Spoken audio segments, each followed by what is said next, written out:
Welcome to the Deep Dive. Today, we are immersing ourselves in the life of a true global icon, someone whose influence spans far, far beyond the silver screen. We're talking about Bruce Lee. Absolutely. An individual whose legacy touches martial arts, Hollywood, philosophy, and even, the very DNA of modern competitive fighting, like MMA. It's incredible. And when we look at the sources on Lee Junfan, his birth name, you quickly realize, yeah, we aren't just talking about a famous actor. Not at all. We're looking at a groundbreaking polymath. A martial artist who truly revolutionized his discipline, a pioneering filmmaker, producer, screenwriter, and maybe most importantly for his lasting impact, a profound philosopher. And his career. Well, it was tragically cut short. He died at just 32. 32. Unbelievably young. But in that short time, he created this massive, truly enduring global legacy. It's quite something. Okay, so let's unpack this. Our mission today is to dive deep into the material, the sources we've gathered, and really try to separate the legend because there's so much mythology around him from the verifiable facts. Yeah, we need to get past the posters and the sound bites. Exactly. To understand the true depth of his impact on cinema, obviously, but also on the foundation of combat sports, MMA especially, and his unique blend of Eastern and Western philosophy. And maybe the place to start, the first real nugget, is his dual identity. Yeah. It's fundamental. How so? Well, Bruce Lee was born in San Francisco, Chinatown, San Francisco, 1940. Yeah. That automatically gave him U.S. citizenship.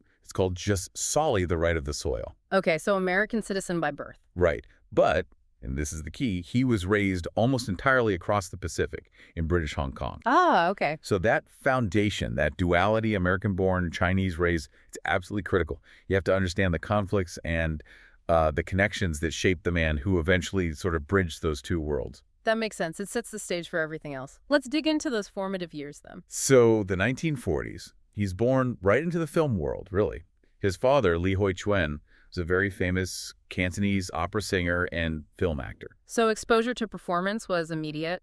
Instantaneous. In fact, his very first screen role, he was just 4 months old, carried onto the stage as a baby in the film Golden Gate Girl. Wow. 4 months? Yeah.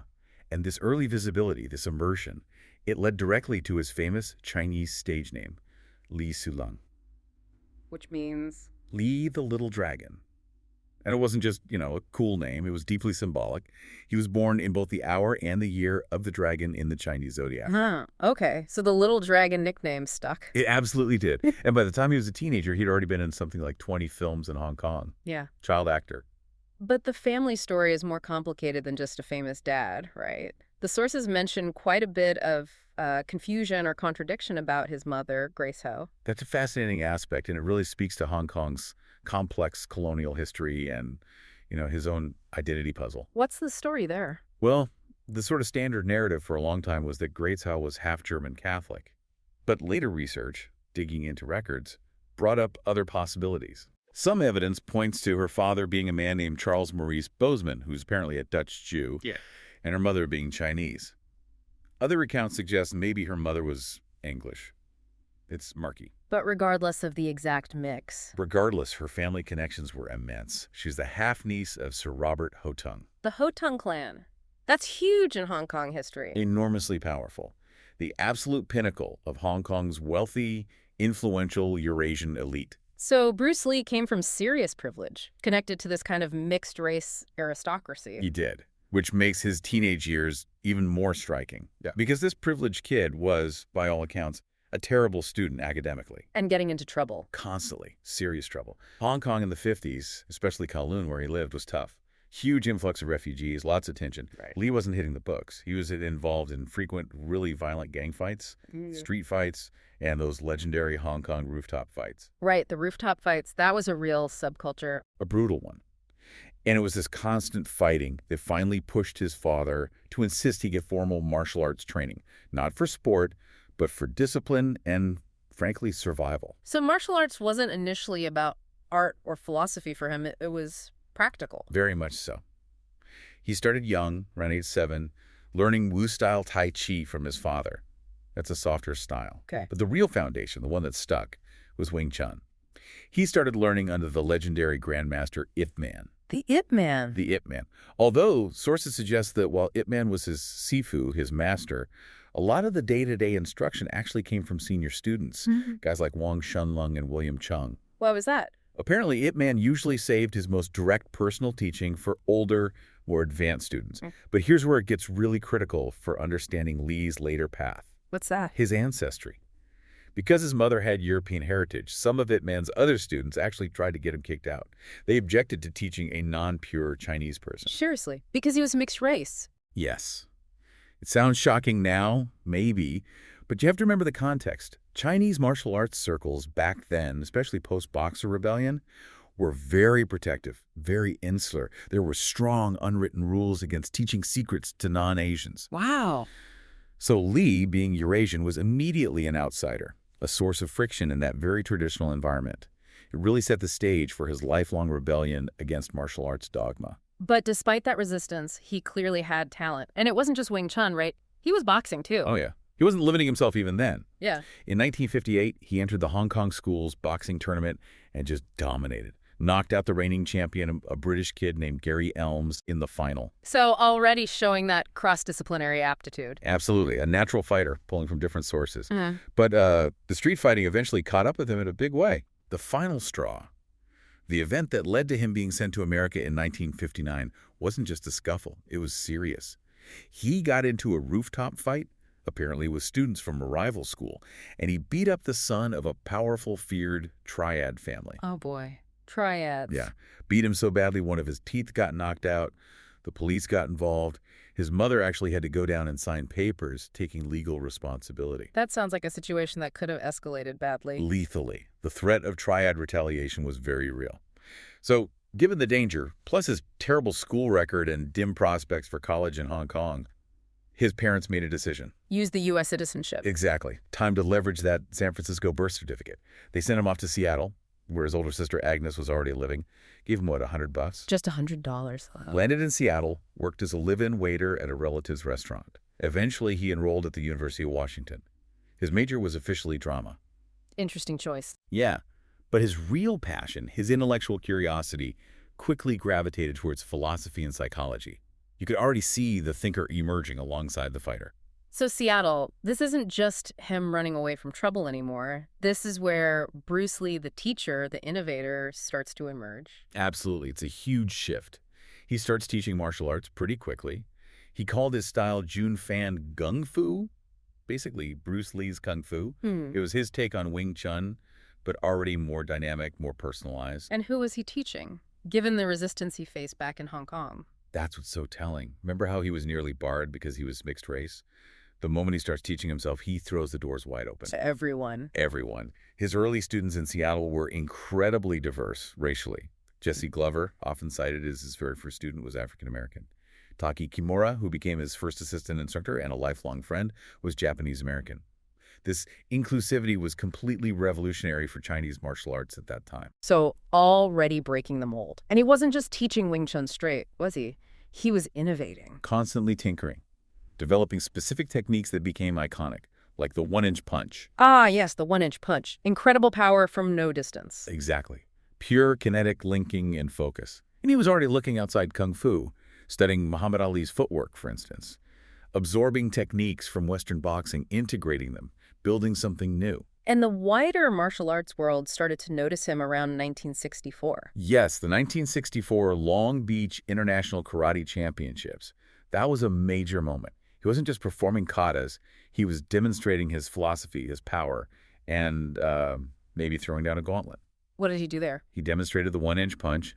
The volunteer he hit, Bob Baker, apparently flew back several feet, hit a chair, and later said he had chest pain for days and told Lee never to do that to him again. Wow. And he did those incredible two-finger push-ups, showing off phenomenal strength and control.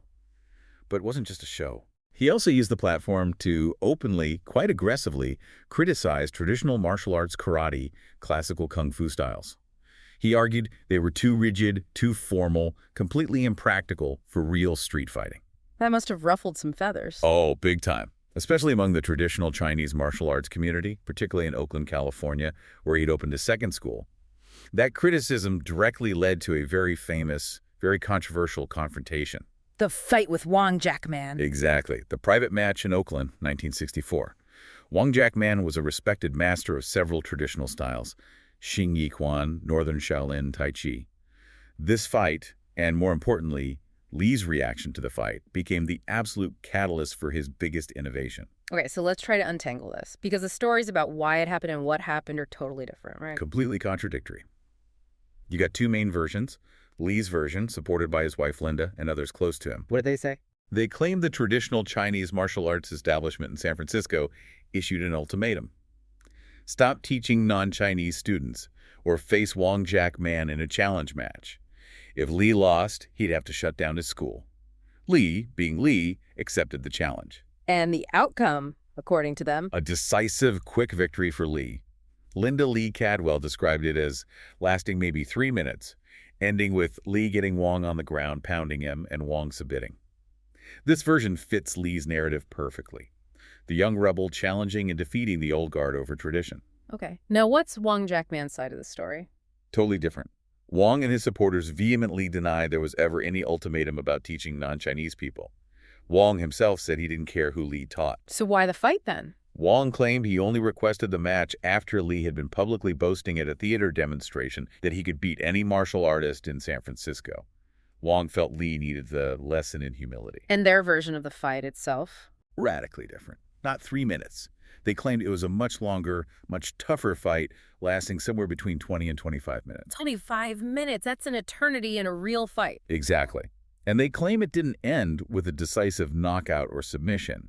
They say it ended because Lee became unusually winded, essentially exhausted. Wong also accused Lee of dirty tactics right from the start, like an attempted eye gouge instead of a formal bow, breaking traditional martial etiquette. So we have two completely incompatible accounts. Who do we believe? Honestly, we'll probably never know the absolute truth of what happened minute by minute. But what matters more for Lee's development is how he perceived it. What do you mean? Regardless of whether it was 3 minutes or 25 minutes, Lee was deeply unhappy with his own performance. He felt it took too long. He felt his traditional Wing Chun techniques, while effective, weren't efficient enough. He got tired. He realized the limitations of sticking to one rigid system in a chaotic, unpredictable fight. So even if he won decisively, the duration and the effort told him something was wrong with his method. Precisely. That fight, that struggle, was the definitive moment he realized classical styles were too restrictive, too impractical for the reality of combat. It forced him to fundamentally rethink everything. And that rethinking led directly to Jeet Kune Do, JKD. He formally introduced the name and concept around 1967. the way of the intercepting fist. Right. But it's crucial to understand, JKD wasn't meant to be another style. It was a philosophy, a framework. What was the core idea? Flexibility, adaptability, efficiency, speed, simplicity, directness, taking what works, discarding what doesn't, regardless of origin. It was about practicality in a real messy street fight. So he was pulling from everywhere. Everywhere useful. The footwork and fluidity of Western boxing, the powerful kicks from various kung fu styles, the timing, the distance control, the economy of motion he saw in Western fencing. It really was the style of no style then, a true hybrid. Exactly, which is why, ironically, he later kind of regretted even giving it the name Jeet Kune Do. Always that. Because putting a label on it, any label, implied it was a fixed system, a defined style with limits.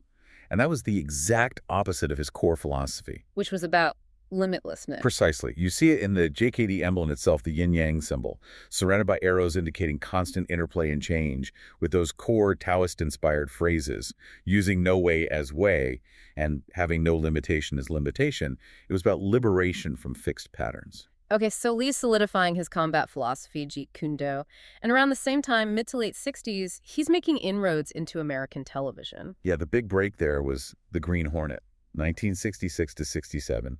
He played Kato, the chauffeur and martial arts expert sidekick to Van Williams's Green Hornet. And Kato became iconic. That show was huge for introducing Asian martial arts to mainstream America, wasn't it? Absolutely pivotal. Before Kato, American audiences mostly saw clumsy, choreographed movie brawling.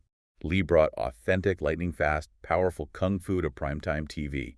It blew people's minds. I read somewhere that he was actually too fast for the cameras initially. That's right. The story goes that the directors couldn't film his movements clearly. They were just a blur at the standard 24 frames per second film speed. They actually asked him to slow down. He had to consciously restrain his speed for the camera. Yeah.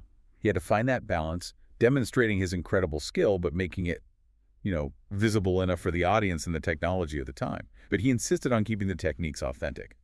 And that TV exposure led to other things like the crossover with Batman. Yep, he appeared as Kato in 3 episodes of the campy Adam West Batman series, which was huge exposure.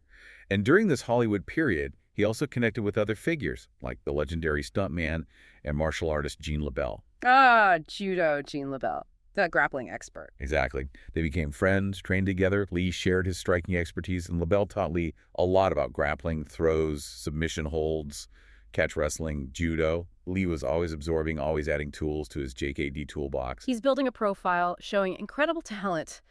But then he hits that infamous Hollywood barrier. The glass ceiling. Yeah. And the most notorious example, the one that still stings for many, is the Kung Fu television series controversy. Right. Tell us about that. Lee pitched his own show concept, didn't he? He did.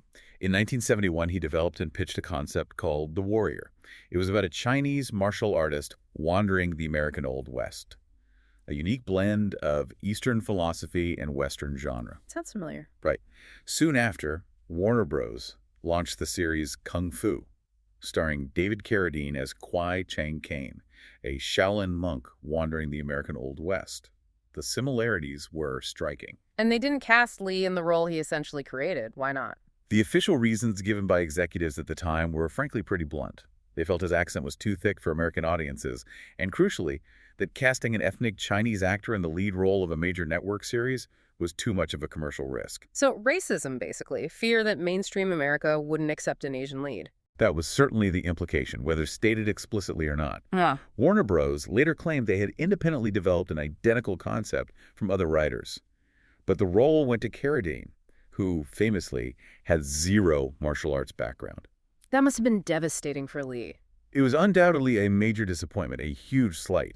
But his public reaction, interestingly, was quite pragmatic. He was a realist about the business. What did he say?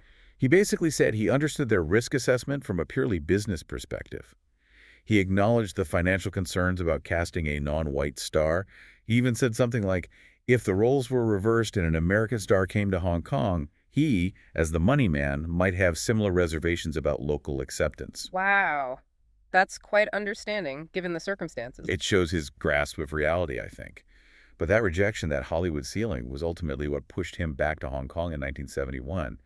And that decision changed everything. Because back in Hong Kong, he wasn't a sidekick anymore. No way. He signed with Golden Harvest, the up-and-coming studio run by Raymond Chow.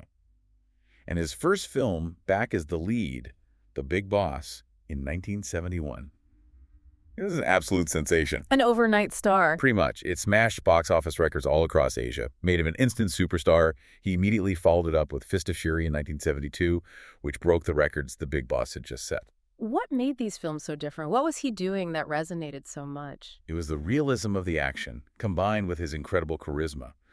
Hong Kong action films before Lee often used that very stylized, Peking opera-influenced choreography, almost like a dance. Right, more theatrical. Very. Lee brought something completely different. Raw, brutal, incredibly fast, street-level combat. It felt dangerous, visceral. It was like nothing audiences had seen before, especially not from a Chinese hero figure. And he radiated this intense confidence and national pride. And then came The Way of the Dragon in 1972, where he took even more control. Total control. He wrote it, directed it, starred in it, and choreographed all the fights. That was his statement film. And it features that legendary fight scene. Against Chuck Norris. No. In the actual Roman Colosseum, it's still considered one of the greatest martial arts duels ever put on film. Just an incredible showcase of different styles, speed, power, tension. Both Fist of Fury and Way of the Dragon were massive international hits, too, grossing huge amounts worldwide. But the real global game changer was his next project. Enter the Dragon, 1973. This was the big one. Why was it so significant? It was the first major co-production between a Hollywood studio, Warner Bros., ironically, and a Hong Kong studio, Golden Harvest. It had a relatively small budget for a Hollywood film, about $850,000 back then. Then it's exploded. Exploded doesn't even cover it. Estimates vary, but it grossed something like $400 million worldwide on that initial release. Adjusted for inflation, that's easily over $2 billion today. It single-handedly launched the global kung fu craze of the 70s. It made Bruce Lee an immortal icon worldwide. Tragically, he died just before its release. And his final film project remained unfinished, right? Game of Death. Yeah, that's the unfinished masterpiece. He started shooting Game of Death in 1972 before Enter the Dragon. His concept was really philosophical. A fighter ascending a pagoda, facing a master of a different style on each level, representing the limitations of fixed systems. And it featured some amazing collaborators. It did. He filmed incredible fight scenes with some of his actual students and martial arts peers, like Dan Inosanto, Jihan Jay, and most famously, the 7'2" basketball legend Kareem Abdul-Jabbar. Who was one of Lee's actual JKD students. Yes. But then the Enter the Dragon opportunity came up, so he paused, filming Game of Death. After his death, Robert Klaus, the director of Enter the Dragon, was brought in to finish Game of Death. But how could they finish it without him? Well, finish is a generous term. They essentially cobbled it together. They used body doubles, awkward disguises, even reportedly pasted cutouts of Lee's face onto mirrors. They built a flimsy plot around the incredible fight footage Lee had already shot. So the version released in 1978 Contains only about 15 minutes of actual Bruce Lee footage. But that footage, the pagoda fights, Lee in that iconic yellow and black tracksuit fighting Kareem, it's some of the most famous and analyzed martial arts action ever filmed. Let's shift focus a bit from the films to the man himself. The sources go into incredible detail about his physical discipline. At 5'8", he wasn't a huge guy, but his power-to-weight ratio was legendary. It was off the charts. And it came from an incredibly rigorous, almost scientific approach to fitness, especially after that Wong Jack Man fight experience made him reassess his physical conditioning. How did his training change then? He moved beyond just traditional martial arts practice and embraced total fitness. Strength training, cardiovascular endurance, extreme flexibility.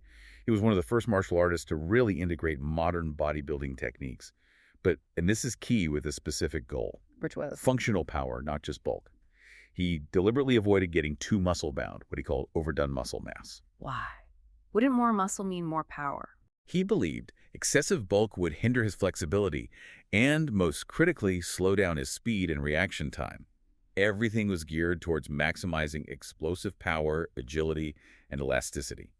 He famously trained his abdominals relentlessly, believing the core was the absolute engine for power generation. And his diet was just as disciplined? Oh, completely.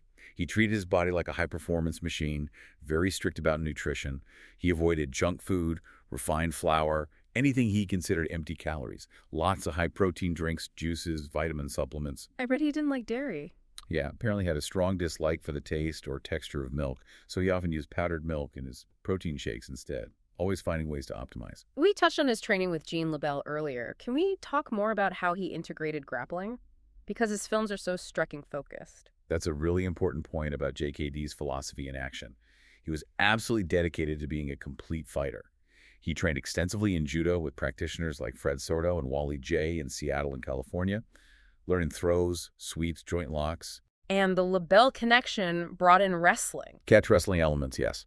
Submissions, controlling opponents on the ground. He was constantly cross-training, absorbing anything practical.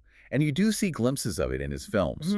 At a Soto-Gari leg sweep here, a quick armbar or neck crank there, like the one he uses on Sammo Hung in the opening of Enter the Dragon. But why wasn't it more prominent? If JKD is about using everything, why weren't there long grappling sequences? That was the pragmatic filmmaker side of him kicking in.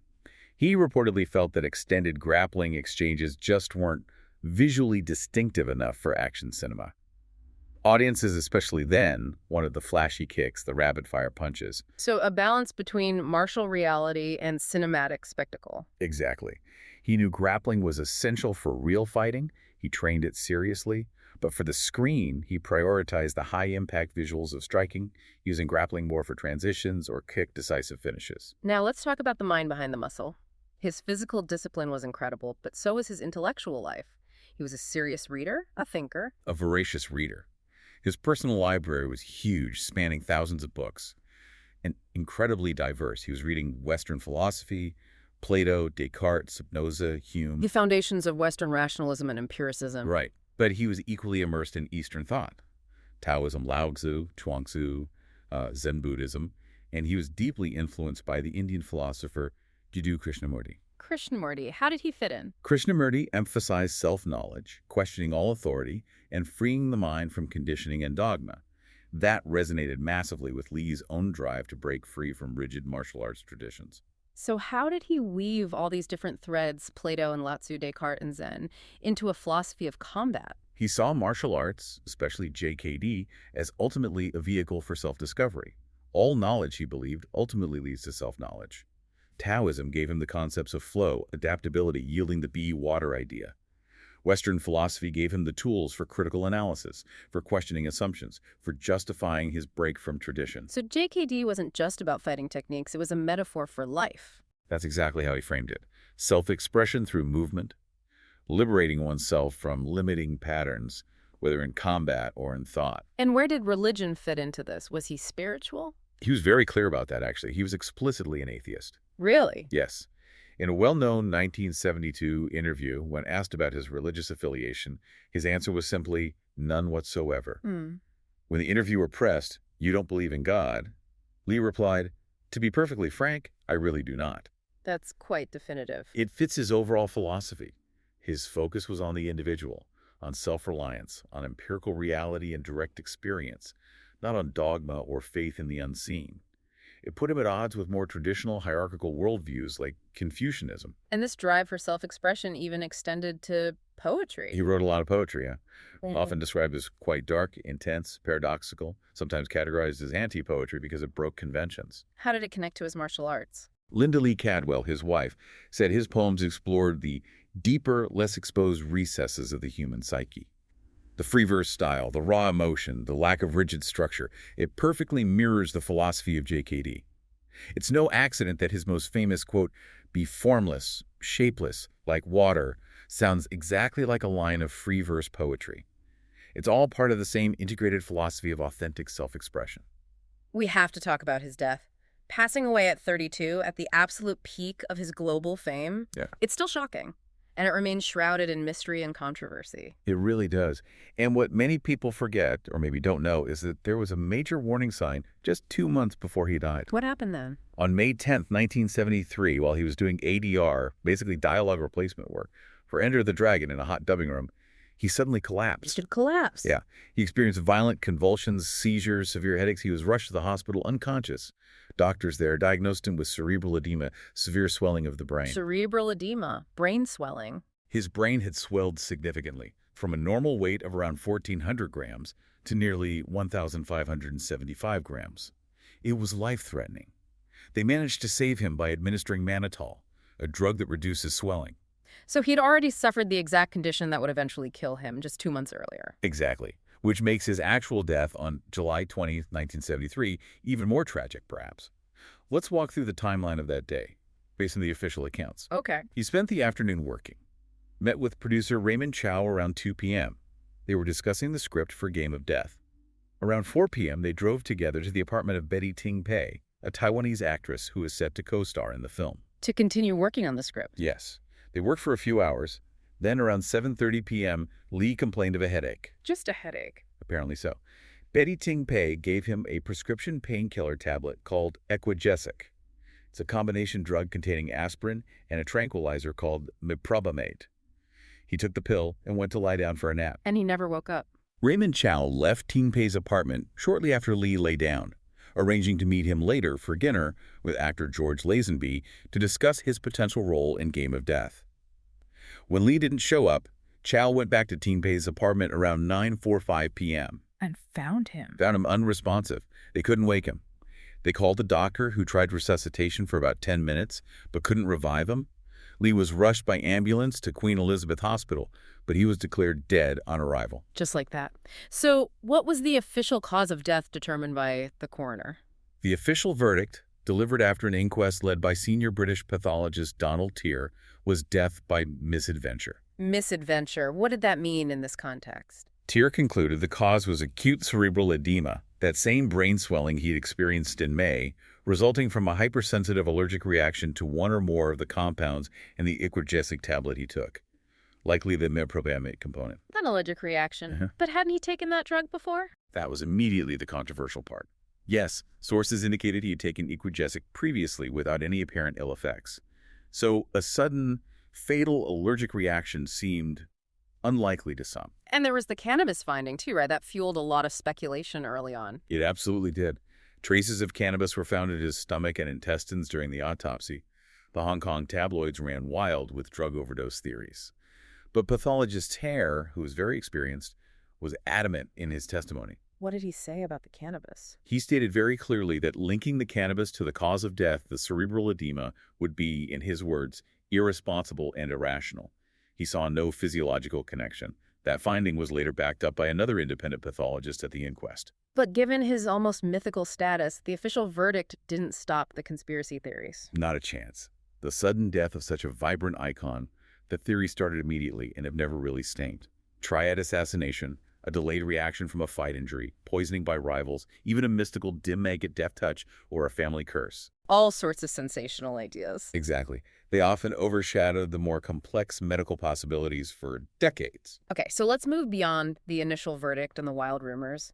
In more recent years, medical experts have revisited the case, proposing alternative theories based on modern understanding. What are they? There are three main modern medical hypotheses that challenge the simple equigesic allergy explanation.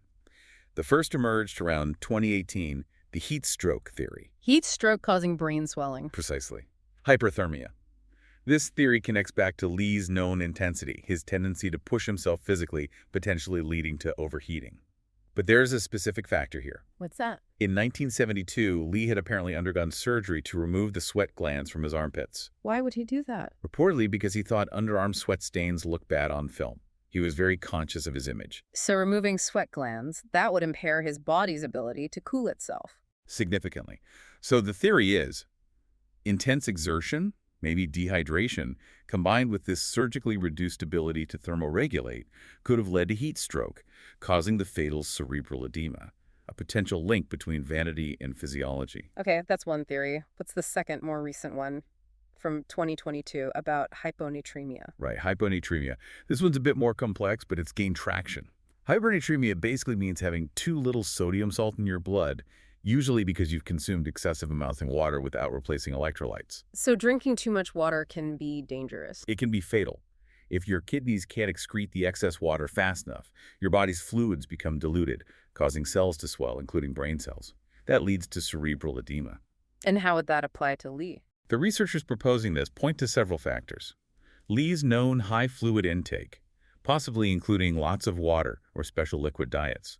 His intense exercise potentially leading to large water consumption, evidence of cannabis use, which can increase thirst, and potentially other factors like prescription drug use or alcohol that might have impaired his kidney's ability to excrete water. So his body essentially drowned its own brain cells with too much fluid and not enough salt. That's the hypothesis. They argue his kidneys were overwhelmed, leading to the edema. The symptoms leading up to his death, including the headache and possible fatigue, are consistent with hyponatremia. Okay, heat stroke, hyponatremia. What's the third, even more recent suggestion from just this year, 2025? Pseudobo. SUDEP stands for Sudden Unexpected Death in Epilepsy. This is perhaps the most compelling recent theory put forward by medical experts reviewing the case. Epilepsy. We know he had that seizure back in May. It's exactly. His collapse in May 1973 include confirmed epileptic seizures. HEDEAP is a known, though not fully understood, cause of death specifically in people with epilepsy. It often happens during or immediately after a seizure, sometimes even during sleep, and the exact mechanism isn't always clear. So the argument is that his death wasn't an allergic reaction or heat stroke or water intoxication, but a direct consequence of his underlying epilepsy. That's what these experts suggest. They argue that the other explanations, like the equigesic allergy, are statistically very improbable. The SUDEP explanation aligns perfectly with his known medical history, the diagnosed epilepsy from the May incident. And why wasn't this considered the cause back in 1973? Well, SUDEP wasn't as well understood then, but the experts also raised the possibility, perhaps a controversial one, that the epilepsy diagnosis itself or its potential link to his death might have been downplayed or even concealed at the time. Why? To protect his image? Possibly. To protect the image of this seemingly invincible Superman. Admitting a condition like epilepsy might have been seen as tarnishing his legacy or implying a weakness. So there's another layer of tragedy, the possibility that the true cause was known or suspected, but obscured. Whatever the exact cause of his death, his impact was already cemented and has only grown. Let's talk about that legacy. He wasn't just an action star. He was a genuine cultural force, especially in breaking racial barriers. Absolutely fundamental. You really cannot overstate how revolutionary his screen presence was for the portrayal of Asian men, particularly in the West. Also. Before Bruce Lee, think about the common stereotypes of Asian men in Hollywood films. often emasculated, desexualized figures.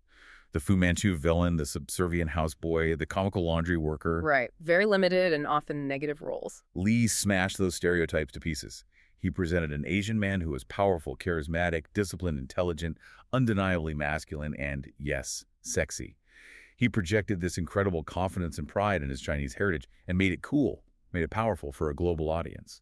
And his appeal wasn't just universal, it had a specific resonance with certain communities, right? Hugely resonant, especially initially among a minority audiences in North America, Black, Asian, Hispanic communities.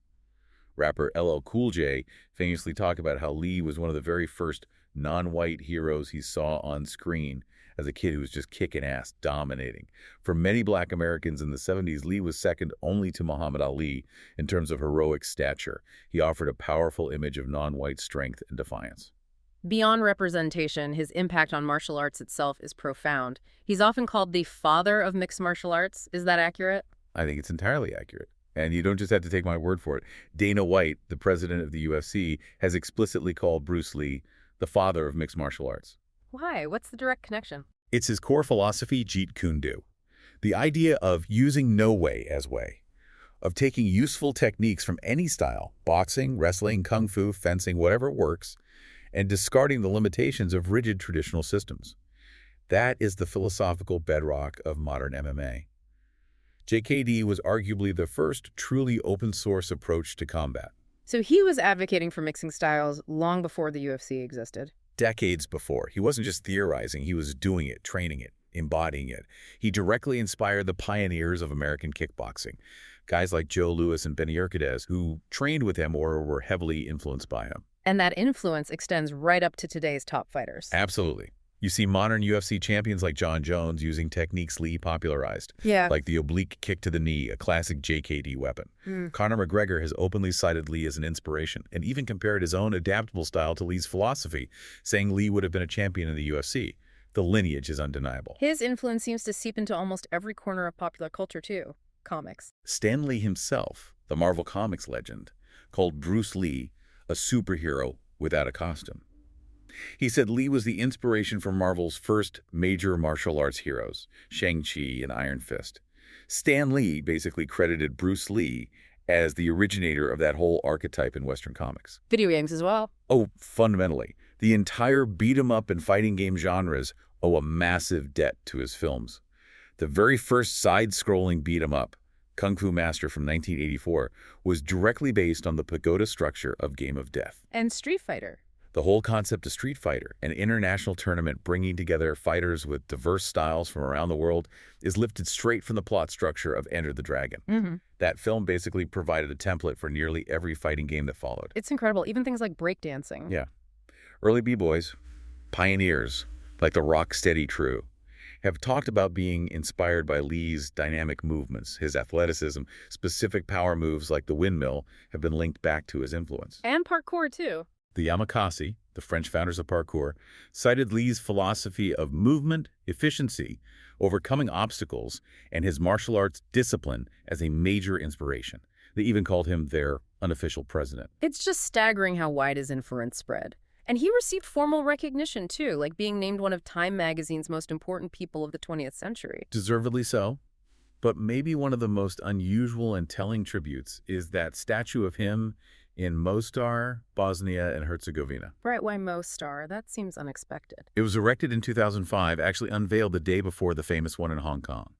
Mostar was a city deeply divided along ethnic and religious lines after the brutal Bosnian War. The statue of Bruce Lee was put up specifically as a symbol of unity. A unifying figure against ethnic division. Exactly, because he transcended nationality, ethnicity, and ideology. He was seen as this shared symbol of strength, discipline, and mastery that everyone, regardless of background, could admire. It speaks volumes about his universal appeal. It really does. It captures that synthesis he achieved, action and philosophy, East and West, body and mind. We've spent this time talking about how he constantly broke down barriers, rejected rigid thinking, emphasized adaptation, flow, living that core idea. Be formless, shapeless, like water. It really was his life's motto, embodied in everything he did. Which brings us back maybe to the ultimate paradox surrounding his death.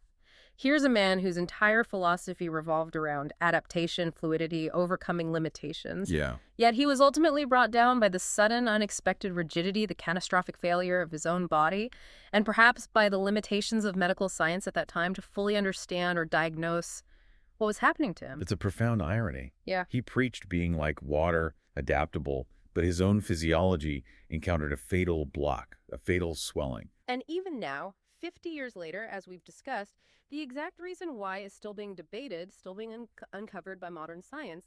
He dedicated his life to the pursuit of self-knowledge, and in death, his own complex story forces us to keep searching, keep questioning. It makes you wonder, what else will we learn about Bruce Lee, this truly legendary, complex, and boundary-shattering figure in the years ahead? It definitely leaves you with a lot to think about.